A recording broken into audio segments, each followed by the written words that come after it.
Okay, so what I want to talk about is the advanced tactics and variations of Stroopwafel. So first, I want to talk about the loadout. Sometimes when you play Stroopwafel with other people, they always demand that they wanted to play other equipment. So even though the original equipments are min-max, sometimes they suggest something. Sometimes they're just being uncooperative.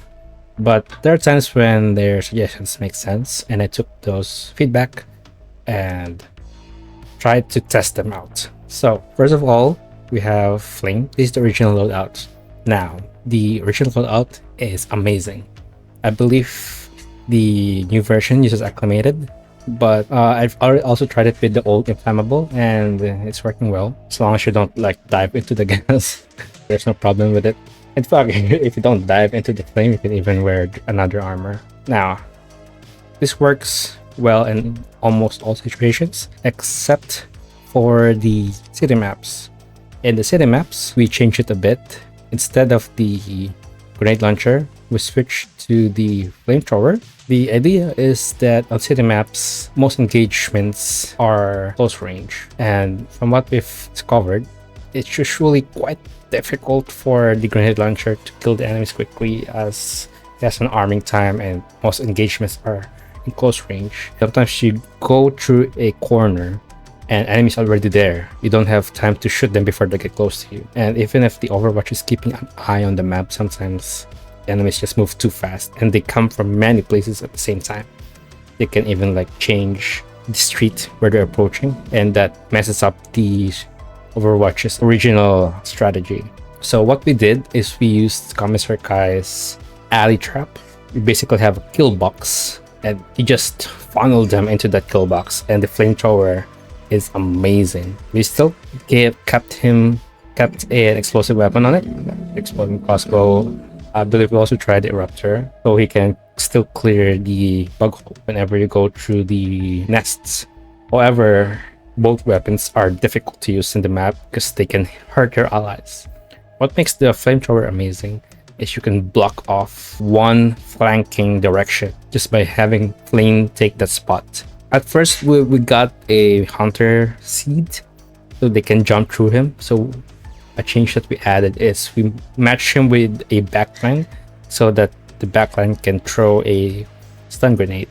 The reason why I didn't match him with the arc thrower is the arc thrower sometimes does not have the time to stun the enemies in his direction, and he needs to focus on keeping the enemies away from the backline. So he's most likely gonna defend more than one direction. You can't just focus on the direction where a flame is at. So this is the first change in the loadout. Arc doesn't have a lot of things to change. It's really amazing. It's hard to change it. However, there is one suggestion that made sense to me, and that is that since the arc already has a grenade pistol, sometimes you can change the primary into something else, like the hold, for example, or just another thing, a blitzer, maybe. The idea is most of the time when you're going with flame can kill all of the spewers with the grenade launcher. And if you send arc to help in clearing bug holes, you can use the grenade pistol, and you can use the grenade pistol to take out the spewers. He will be given a supply pack anyway, so this is another change that you can consider, and I believe he's using engineering kit in the new version. Okay, third change is the machine. So instead of bringing a machine gun, and here's my idea for it. Usually when you're fighting enemies, based on my experience on running Stroopwafel, since you only have one anti-tank, it takes a lot of time for machine to regroup with Overwatch. It only takes one impaler to mess up the formation. Impalers and Titans, the arc can't stop them. The only way to stop them is to kill them first, but that doesn't happen all the time. All you need is something to disrupt the formation. Even stalkers can disrupt the formation easily. But one thing we changed with machine is instead of bringing machine gun, he'll bring a second anti-tank, and it could be anything. It could be another recoilless, could be expendable. We've tried it with so many.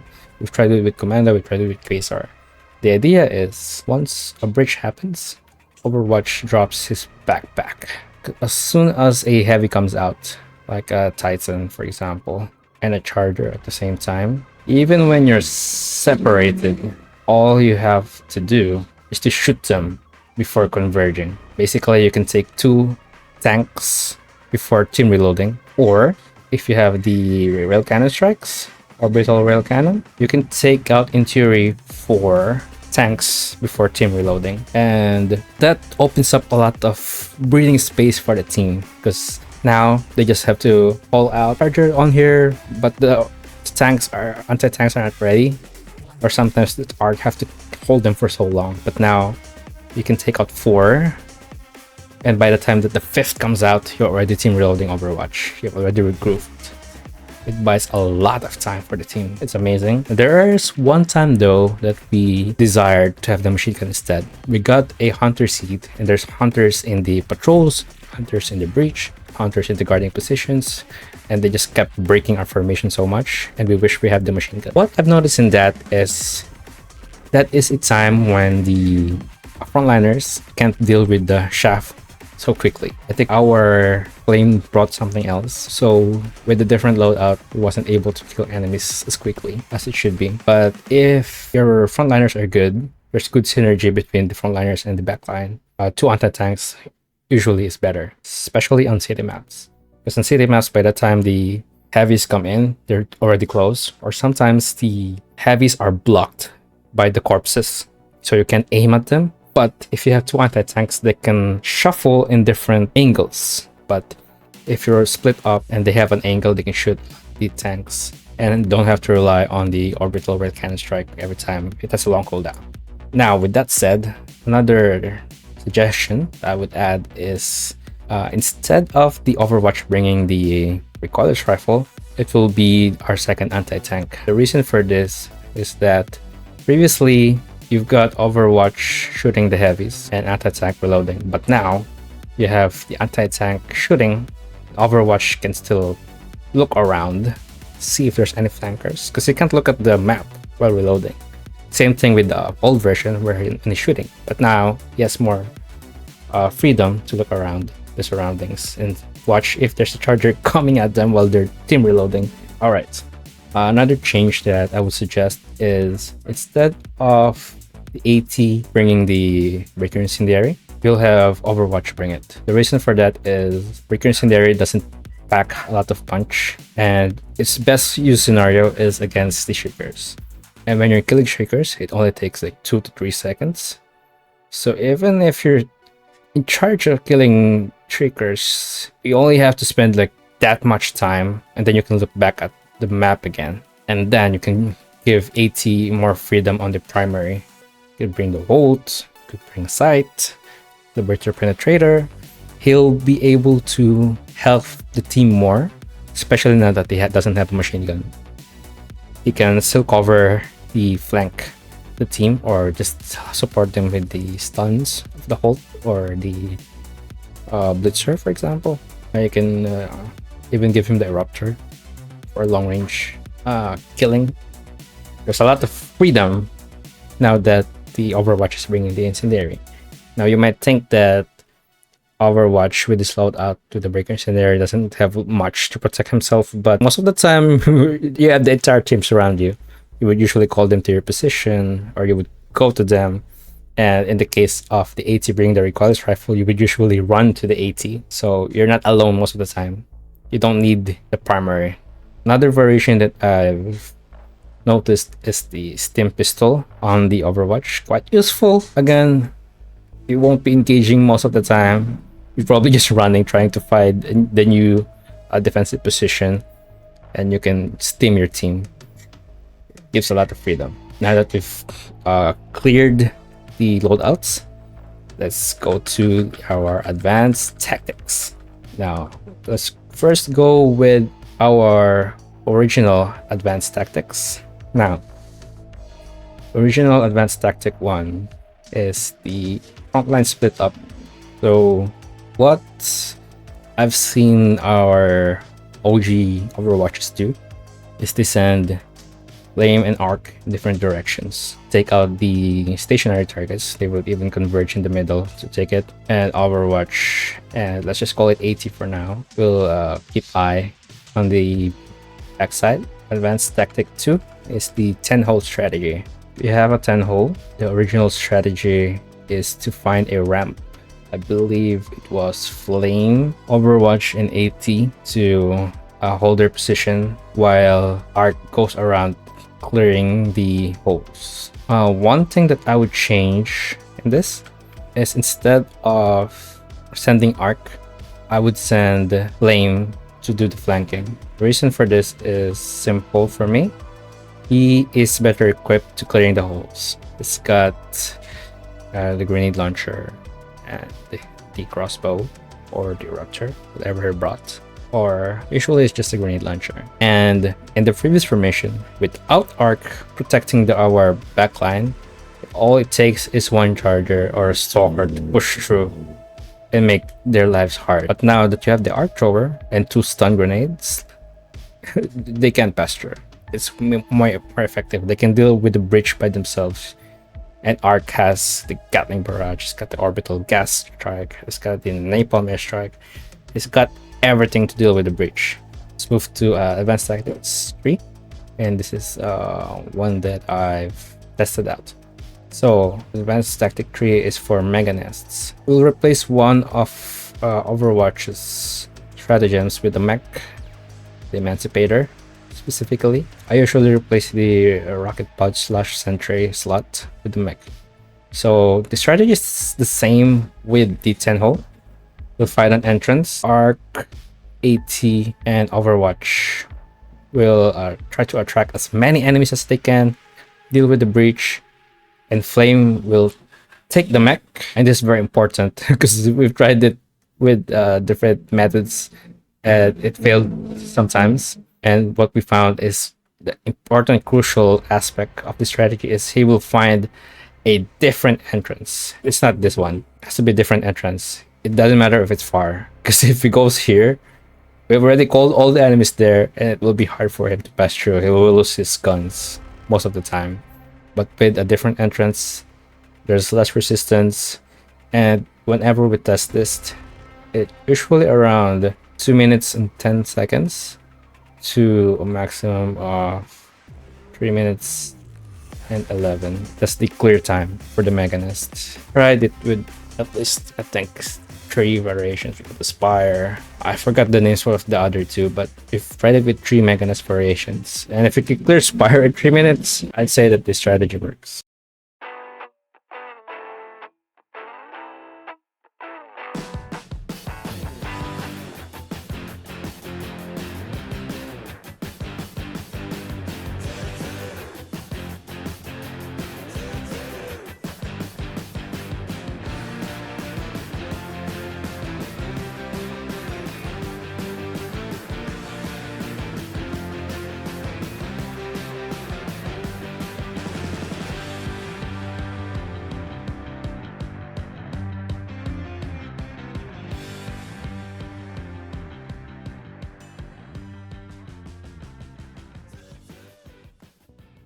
Okay, time for Advanced Tactics 4. Advanced Tactics 4 is for speed. One of its weaknesses is speed, since you're going as a team, and most of the time it's a defensive strategy. You would clear guards or breaches before moving forward. One effective strategy that I found is if you have a breach. Let's say you have a breach, it could even be just a patrol.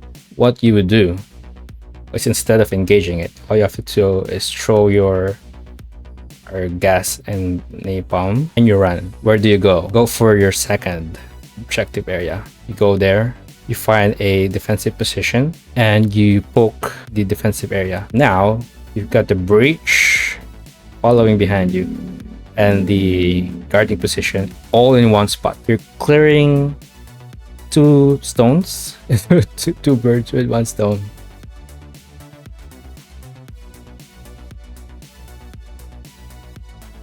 Another thing that we found is if you have 3 or 2 objectives on the way to that defensive position that you marked, you can run there, and while you're doing that, Pull all of these guarding positions, shoot them from the distance, and by the time the breach goes there, all of the enemies are gonna be in one spot. In fact, we've tried this. When we're done fighting all of the enemies, there's so little guards in all of these objective areas.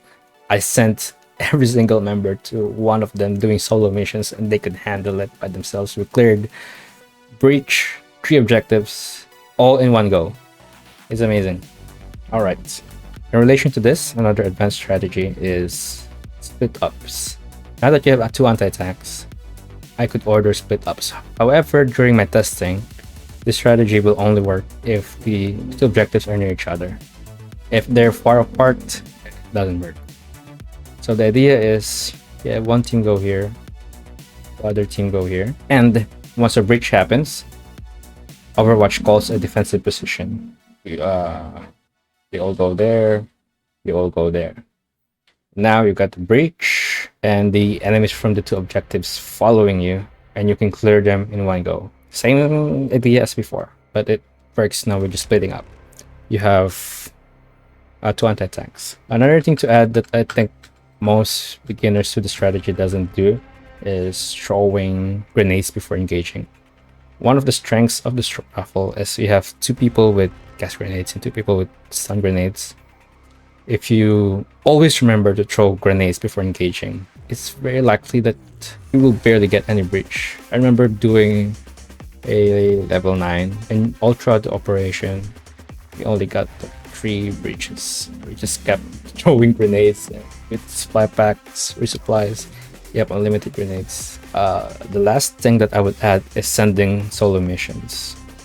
I've discovered that you only need 3 people defending an objective area. Now, let's say there was a stalker lair here, maybe a medium nest, small nest. You can send any of your frontliners to deal with that on their own. If you have an anti-tank loadout that can handle themselves, because I played with one with the Quasar cannon and jump pack, I was able to send them to clear a medium nest by their own. And since they have the jump pack, they can like converge with me easily, quickly enough to team reload me. Now, what about the breach happening at the objective area that you're originally defending? Well, with Overwatch having a railgun strike, 500, and a recoilless, so you switch recoilless, stratagem, recoilless, stratagem, and if you have art there, I found that you can defend it. No problem. The 3 of them can handle the objective area on their own. So don't be afraid to send solo missions. You can send Flame there, you can send Arc. I would usually prefer Arc with the team. Although when I have stalker lairs, sometimes I would have Arc go to the stalker lair, because Flame doesn't have anything to stun the stalkers, and sometimes he fails. Same as the AT. So I've realized that when we have stalker lairs, the best person to send is Arc. And that's it.